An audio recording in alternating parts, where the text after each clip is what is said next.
One of the best rivalries in the state, probably the best in eight-man football, is Polo against Milledgeville. These are two programs that have dominated eight-man football since switching to that a few years ago. Well, tonight they met in Polo. Tyler Sorensen was there. Tyler? Yeah, guys, these two teams cruised through the first 3 weeks of this season undefeated, and they might be the best two teams in the state. Last year, they met in the eight-man state semifinals, and Milledgeville won that game. So let's see what happened tonight in Polo. Now, this would be a battle of the defenses, and Marco opening drive, J.G. Stevenson drops back and gets picked off by Spencer Nye.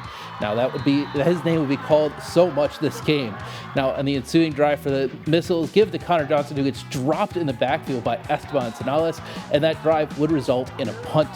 But now the Missiles again with the ball, and why not go to the air as quarterback Kyron Francis drops back and drops it into the bucket of Nye, taking them to the 20-yard line.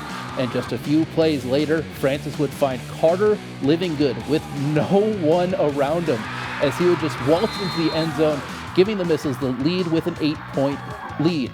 Now jumping to the second half, Marco's with the ball. Stevenson finds Mercer Mumford as he fights his way for a first down. Now he was a spark that the Marcos needed to try to mount this comeback. And hey, why not give it to him at the goal line as they would finally find the end zone, but Milledgeville would continue to tack on points as they would win this one 28-6.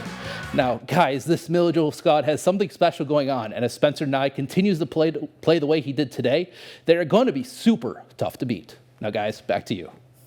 All right. It's always fun, eight-man football like that, and it wouldn't surprise anybody if those two teams were to meet again in the playoffs down the road, and you still got Amboy out there, and a lot of good teams in eight-man around here, but it's just really fun to watch eight-man football. Yeah, and like you said, they'll probably see each other down the road again. And a great atmosphere at Polo tonight, so, shout out to all the fans who turned out for that great game. All right, let's